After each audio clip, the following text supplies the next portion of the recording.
Welcome to SSC exam academy. दोस्तों, आज मैं आपके लिए 30 क्वेश्चंस की सीरीज़ लेकर आई हूँ जो कि आपके एग्ज़ाम के लिए बहुत ही इम्पोर्टेंट रहने वाले हैं।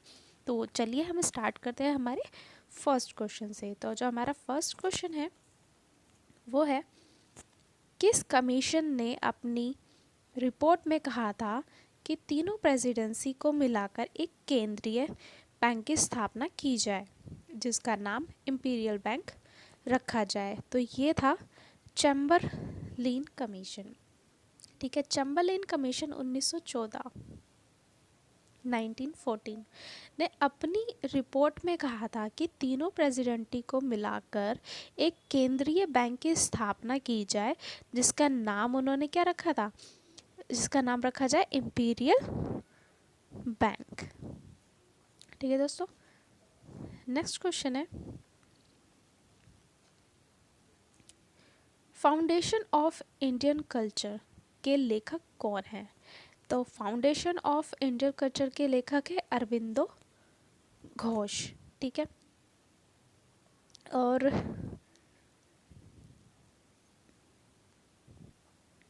एक द मदर, ठीक है, द मदर अरविंद घोष की एक प्रमुख कृति है। ठीक है, ये तो याद रखेंगे कि ये फाउंडेशन ऑफ इंडियन कल्चर के लेखक कौन है, अरविंदो घोष, और इनकी एक प्रमुख कृति है द मदर। ठीक है, ये इनकी एक प्रमुख कृति है। नेक्स्ट क्वेश्चन पे चलते हैं। नेक्स्ट क्वेश्चन है हमारा, राष्ट्रीय कृषि वानिकी अनुसंधान केंद्र कहाँ पर स्थित है? तो ये स्थित है झांसी में। राष्ट्रीय कृषि वानिकी अनुसंधान केंद्र झांसी में स्थित है और इसकी जो स्थापना की गई थी, इसकी स्थापना वर्ष था 1988 में की गई थी। ठीक है दोस्तों, साथ में जो मैं आपको इन्फॉर्मेशन दे रही हूँ क्वेश्चन से रिलेटिव, वो आपको नोट करनी है। आपको सिर्फ क्वेश्चंस पे ध्यान नहीं देना है, जो इसके साथ क्वेश्चन के साथ इन्फॉर्मेशन होती है वो भी आपको गेन करनी है, क्योंकि आपके एग्ज़ाम में आपसे कुछ भी पूछा जा सकता है। ज़रूरी नहीं है यही क्वेश्चन हो, इससे रिलेटेड वो घुमा के कुछ भी क्वेश्चन पूछ सकता है। तो आपको हर क्वेश्चन से रिलेटेड सारी इन्फॉर्मेशन होनी ज़रूरी है। ठीक है दोस्तों, तो नेक्स्ट क्वेश्चन है हमारा, 100 मिलीलीटर रुधिर हीमोग्लोबिन में लगभग कितनी ऑक्सीजन होती है? ठीक है, तो ये कितनी होती है, 20 मिलीलीटर होती है। ठीक है, 100 मिलीलीटर रुधिर हीमोग्लोबिन में लगभग 20 मिलीलीटर ऑक्सीजन होती है। 100 मिलीलीटर रुधिर में लगभग 15 ग्राम, ठीक है, 100 मिलीलीटर रुधिर में 15 ग्राम हीमोग्लोबिन होता है। ठीक है, और ऑक्सीजन कितनी होती है, 20 मिलीलीटर होती है। ठीक है, नेक्स्ट है,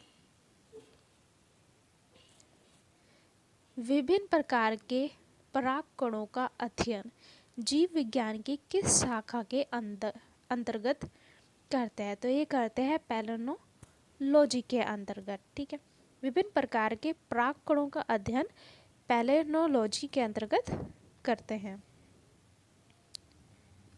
नेक्स्ट है, मस्टर्ड गैस को बनाने में कौन सी गैस का प्रयोग करते हैं? तो ये करते हैं एथिलीन का। ठीक है, मस्टर्ड गैस को बनाने में एथिलीन गैस का प्रयोग करते हैं। यह एक जहरीली गैस होती है। ठीक है, कैसी होती है, जहरीली। ठीक है, यह एक जहरीली गैस है जिसका प्रयोग युद्ध में किया जाता है। ठीक है, ये चीज़ याद रखेंगे, ये भी पूछ सकते हैं कि कहाँ किया जाता है, तो इसका प्रयोग युद्ध में किया जाता है। ये जहरीली गैस होती है। नेक्स्ट है, भारत का पहला स्वदेशी निर्मित कंप्यूटर कौन सा था? तो ये था TIFRAC। ठीक है, भारत का पहला स्वदेशी निर्मित computer Tata institute of fundamental research automatic computer था। ठीक है, इसकी फुल फॉर्म है। इसका विकास वर्ष 1962 में किया गया था। ठीक है, इसकी फुल फॉर्म भी पूछ सकते हैं, तो आप इसको नोट कर लीजिएगा। प्रकाश का रंग निर्धारित होता है इसके किससे होता है, तरंग दैर्ध्य से होता है। ठीक है, प्रकाश के रंग का निर्धारण उसके तरंगदैर्घ्य से होता है। जैसे लाल रंग के प्रकाश का तरंगदैर्घ्य सबसे ज़्यादा एवं नीले रंग के प्रकाश का तरंगदैर्घ्य सबसे कम होता है। ठीक है, नेक्स्ट पर चलते हैं और नेक्स्ट है, किस उपकरण के माध्यम से दी गई ऊंचाई पर जल के क्वथनांक को ज्ञात कर ऊंचाई का मापन किया जाता है? तो ये किया जाता है हिप्सोमीटर से। ठीक है, दी गई ऊंचाई पर जल के क्वथनांक को ज्ञात कर ऊंचाई का मापन हिप्सोमीटर के माध्यम से किया जाता है। नेक्स्ट है,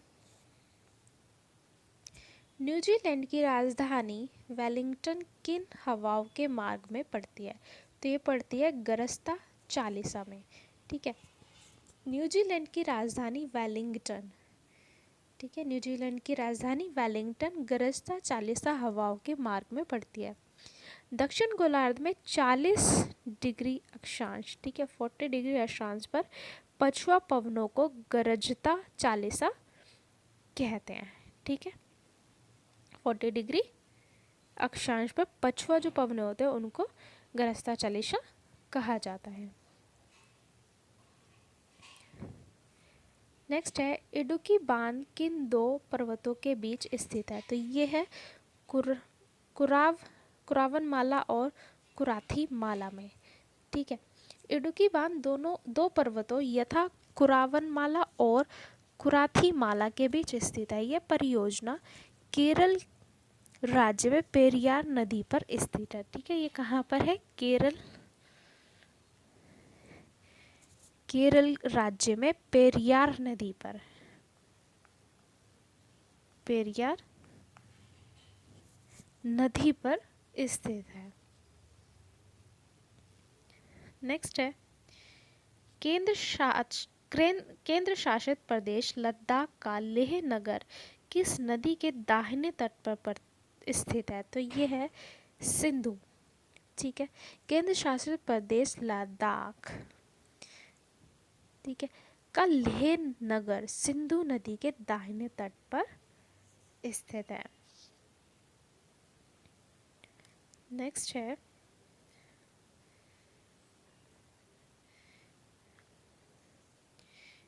करनाल बंट रोग कौन से कवक के कारण होता है? तो ये होता है टिलेटिया इंडिका के कारण। ठीक है, करनाल बंट रोग टिलेटिया इंडिका कवक के कारण होता है। इस रोग की पहचान सर्वप्रथम 1931 में हुई थी, 1931 में की हुई थी। ठीक है, नेक्स्ट है, वर्ष 1992 में गरजतमे के नाम से चलाई गई हाथी संरक्षण परियोजना का शुभारंभ कहाँ किया गया था? तो ये कहाँ कहाँ किया गया था? सिंहभूमि जिला झारखंड में। ठीक है, वर्ष 1992, ठीक है, वर्ष 1992 में गरजतमे के नाम से चलाई गई हाथी संरक्षण परियोजना का शुभारंभ सिंहभूमि जिला झारखंड से किया गया था। वर्तमान में परियोजना 16, ठीक है, 16 राज्यों में चल रही है। ठीक है, कितने राज्यों में चल रही है? 16 राज्यों में चल रही है और ये स्टार्ट हुई थी 1992 में झारखंड में। नेक्स्ट है, पांगी घाटी किन जनजातियों का आवास क्षेत्र है? तो यह है पंगवाल और भोटिया का। ठीक है, पांगी घाटी पंगवाल और भोटिया जनजातियों का आवास क्षेत्र पांगी घाटी हिमाचल प्रदेश में स्थित है। ये कहाँ है? हिमाचल प्रदेश, हिमाचल प्रदेश में स्थित है। नेक्स्ट है, किस भारतीय नेता ने भारतीय कांग्रेस के अध्यक्ष पद से 1922 में इस्तीफा देकर जनवरी 1923 में स्वराज पार्टी की स्थापना की थी? तो ये किसने की थी? ये की थी CR दास ने, ठीक है, CR दास ने भारतीय कांग्रेस के अध्यक्ष पद से 1922, ठीक है, 1922 में इस्तीफा देकर जनवरी 1923 1923 में स्वराज पार्टी की स्थापना की थी। नेक्स्ट है, आज़ाद हिंद फौज के गठन के समय सिंगापुर किस देश का भाग था? तो ये था ब्रिटिश मलय का। सिंगापुर 1942, ठीक है, 1942 में आज़ाद हिंद फौज के गठन के समय ब्रिटिश मलय का भाग था। 16 सितंबर, ठीक है, 16 सितंबर 1963 को मलेशिया का हिस्सा बना, ठीक है, और 9 अगस्त 1965 1965 को स्वतंत्र कर दिया गया, ठीक है।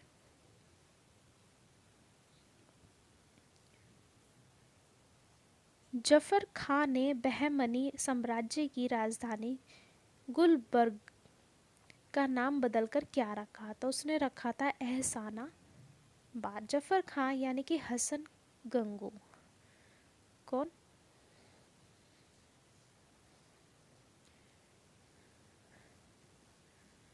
हसन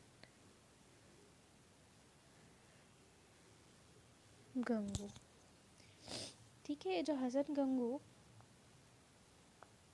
ने बहमनी साम्राज्य की राजधानी गुलबर्गा का नाम बदलकर एहसानाबाद रखा। 15वें वित्त आयोग के अध्यक्ष कौन थे? तो ये थे डॉक्टर नंद किशोर सिंह। 15वें वित्त आयोग के अध्यक्ष डॉक्टर नंद किशोर सिंह हैं। वित्त आयोग का वर्णन अनुच्छेद 280 में दिया गया है, ठीक है। कौन सी रिट किसी व्यक्ति के बंदी बनाए जाने के औचित्य का परीक्षण करने के लिए दायर की जा सकती है? तो वो है बंदी प्रत्यक्षीकरण। व्यक्तिगत स्वतंत्रता के अधिकार के लिए हैबियस कार्पस बंदी प्रत्यक्षीकरण किसी व्यक्ति के बंदी बनाए जाने के औचित्य का परीक्षण करने के लिए दायर की जाती है, ठीक है। दोस्तों मैं बहुत ही धीरे धीरे बोल रही हूँ ताकि आपको एक एक चीज़ क्लियर हो। मैं ज़्यादा जल्दी स्पीड में नहीं बोल रही हूँ ताकि आपका कोई भी पॉइंट मिस हो जाए या आपको समझ में ना आए, आप नोट ना कर पाए। दोस्तों आप अपनी नोटबुक लेके साथ बैठा कीजिए ताकि मैं जो भी बोल रही हूँ आप उसको नोट करते जाओ, ठीक है। आप अपने अच्छे से नोट बनाइए ताकि आप एग्ज़ाम टाइम में उन नोट्स को रीड कर सकें और आप अच्छे से अटेम्प्ट कर सकें अपना एग्ज़ाम, ठीक है। दोस्तों आप जो यहाँ पे क्वेश्चंस हैं उनका तो आप चाहे स्क्रीनशॉट भी ले सकते हैं, लेकिन जो मैं आपको इन्फॉर्मेशन दे रही हूँ क्वेश्चन से रिलेटेड वो आपको याद नहीं रहेगी। तो इसलिए इससे अच्छा होगा कि हम उनके नोट्स बना लें, अपने कहीं पे भी रफ लिख ले, फिर लिख ले, जैसे भी लिखे आपकी मर्ज़ी।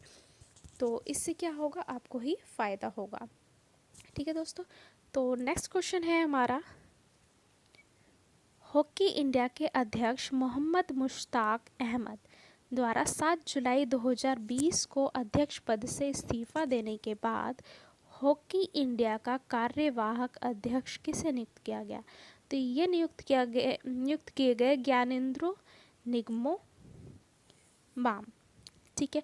हॉकी इंडिया के अध्यक्ष मोहम्मद मुश्ताक अहमद द्वारा 7 जुलाई 2020 को अध्यक्ष पद से इस्तीफा देने के बाद हॉकी इंडिया का कार्यवाहक अध्यक्ष ज्ञानेंद्रो निगम बाम को नियुक्त किया गया है।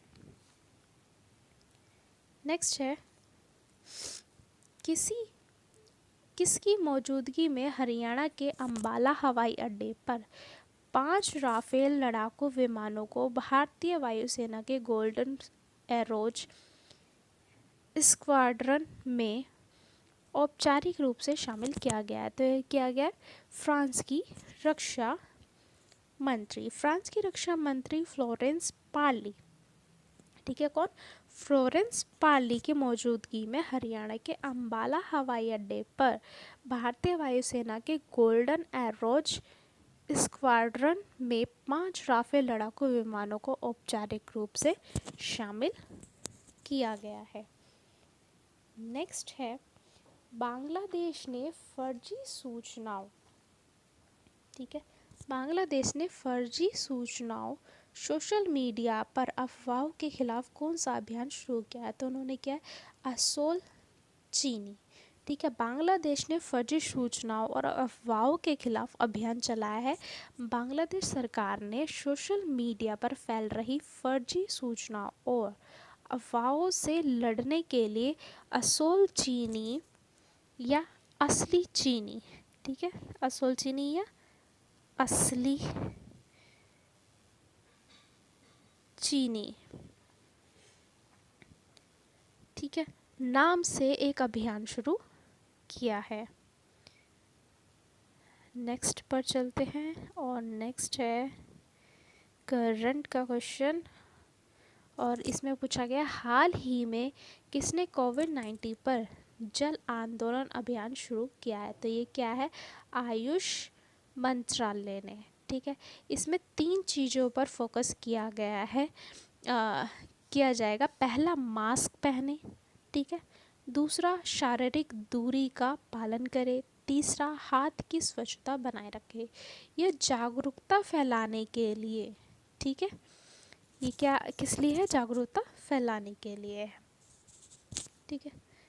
नेक्स्ट है, हाल ही में AICTE ने छात्रों और शिक्षकों के को सशक्त बनाने के लिए किसके साथ साझेदारी की है? तो ये की है माइक्रोसॉफ्ट के साथ, ठीक है। All India council for technical education, ठीक है, ये इसकी फुल फॉर्म है, ठीक है। क्या है इसकी full form? All India council for technical education, ठीक है। अब बात करते हैं माइक्रोसॉफ्ट की, इससे क्वेश्चंस पूछ ले जाते हैं। तो माइक्रोसॉफ्ट की स्थापना हुई थी 1975 में, 1975 में, और इसका हेडक्वार्टर कहाँ है? इसका हेडक्वार्टर है वॉशिंगटन में, ठीक है, वॉशिंगटन में इसका हेडक्वार्टर है, ठीक है। और इसके CEO पूछ ले जाए तो CEO इसके प्रेजेंट के कौन है? सत्या नडेला, ठीक है, सत्या नडेला इसके प्रेजेंट में CEO हैं। नेक्स्ट है, भूटान का राष्ट्रीय खेल कौन सा है? तो कौन सा है? तीरंदाजी, ठीक है। 1971 में भूटान के संयुक्त राष्ट्र का सदस्य बनने पर तीरंदाजी को भूटान देश का राष्ट्रीय खेल घोषित किया गया। भूटान एक ओलंपिक तीरंदाजी टीम भी है, ठीक है। भूटानी तीरंदाजी की लोकप्रियता सरकारी प्रोत्साहन के एक उपाय के साथ भूटान के अंदर और बाहर दोनों में बढ़ी है। नेक्स्ट है, डैश एक इलेक्ट्रॉनिक डिवाइस है जो डेटा को इंफॉर्मेशन में कन्वर्ट करते हुए प्रोसेस करता है। तो ये है प्रोसेसर, ठीक है। कौन करता है? प्रोसेसर करता है। प्रोसेसर कंप्यूटर का एक प्रमुख अंग है। इसे कंप्यूटर का मस्तिष्क भी कहा जाता है। ऐसा इसलिए क्योंकि कंप्यूटर के भीतर हो रही सारी गतिविधियों की खबर इसके पास होती है, ठीक है।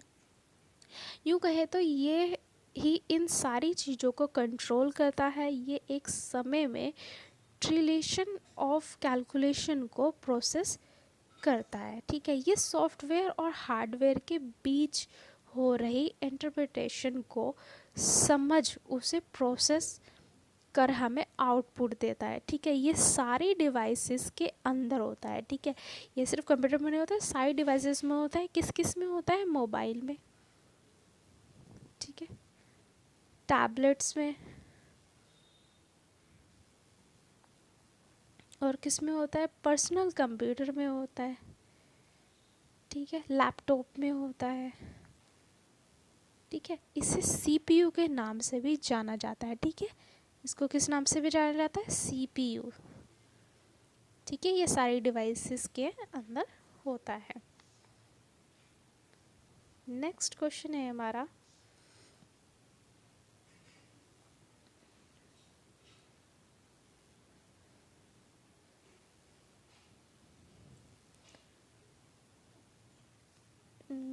एक सेकेंड। नेक्स्ट क्वेश्चन है हमारा, एटीएम क्या होता है? तो एटीएम बिना स्टाफ के नकदी देने। ठीक है, एटीएम का पूरा अर्थ है ऑटोमेटेड टेलर मशीन। ठीक है, ऑटोमेटेड टेलर मशीन। इसका मैं लिख देती हूँ आपको, ऑटोमेटेड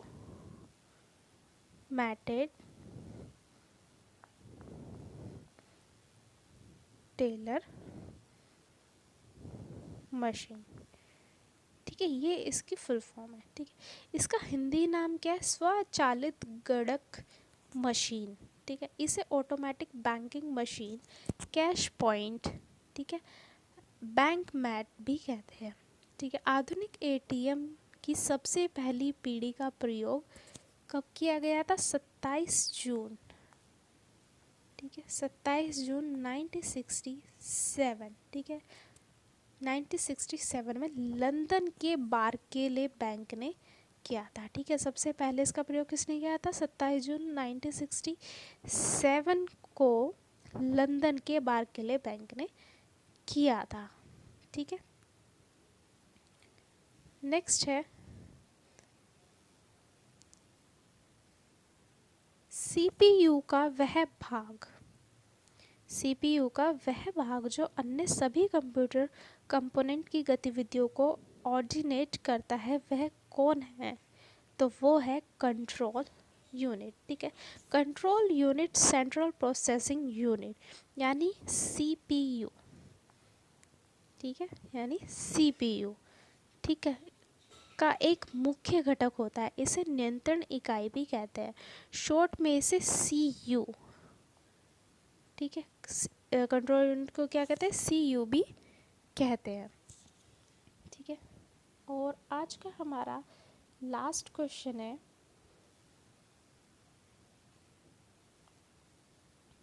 ईडीपी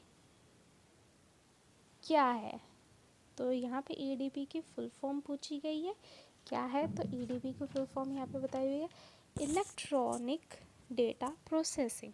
ठीक है, ईडीपी इलेक्ट्रॉनिक डेटा प्रोसेसिंग, इसे आज आमतौर पर आईएस, ठीक है, आईएस सूचना सेवाओं या प्रणालियों, या एम आईएस प्रबंधन सूचना सेवाओं या प्रणालियों कहा जाता है। इसके लिए एक शब्द इस्तेमाल किया जाता है, एक कंप्यूटर, और इसके कार्यक्रमों द्वारा डेटा का प्रसंस्करण है। ये एक वातावरण जिसमें इलेक्ट्रॉनिक संचार शामिल है।